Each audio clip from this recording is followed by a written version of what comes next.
ఏపీలో కూటమిగా ఉండటం వల్ల మనకు జరిగే లబ్ధి కంటే జగన్మోహన్ రెడ్డికి ఒంటరిగానే ఇండివిజువల్గానే ఎక్కువ లబ్ధి పొందుతున్నాడని భావించిందా? అట్లాంటి అంచనా వేసిందా?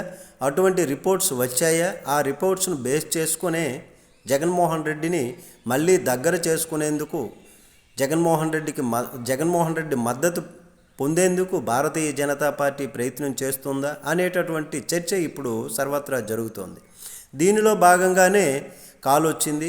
దానికి జగన్మోహన్ రెడ్డి నుంచి ఎటువంటి సమాధానం వెళ్ళింది, జగన్మోహన్ రెడ్డి ఏం చెప్పారన్నది తెలియదు. కానీ వైసీపీ శ్రేణులు మొదటి నుంచి కూడా చెబుతున్నటువంటి మాట, జగన్మోహన్ రెడ్డి గారికి సంబంధించి పొలిటికల్ స్టేట్మెంట్స్, ఈ ప్రక్రియ అంతా కూడా గమనిస్తే రాష్ట్ర ప్రయోజనాల కోసం ఎవరితోనైనా కలుస్తాను, కేంద్రంలో మా మద్దతుతో ఏర్పడేటటువంటి ప్రభుత్వం ఉంటే రాష్ట్ర ప్రయోజనాలు చేకూరుతాయి కాబట్టి అటువంటి ప్రభుత్వం రావాలని కోరుకుంటున్నాను అని ఆయన కూడా ప్రస్తావించటం.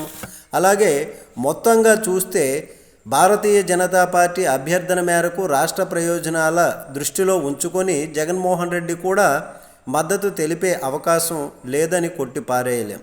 ఏదేమైనా Bharatiya Janata party phone call అన్నది కీలకమైనటువంటిది.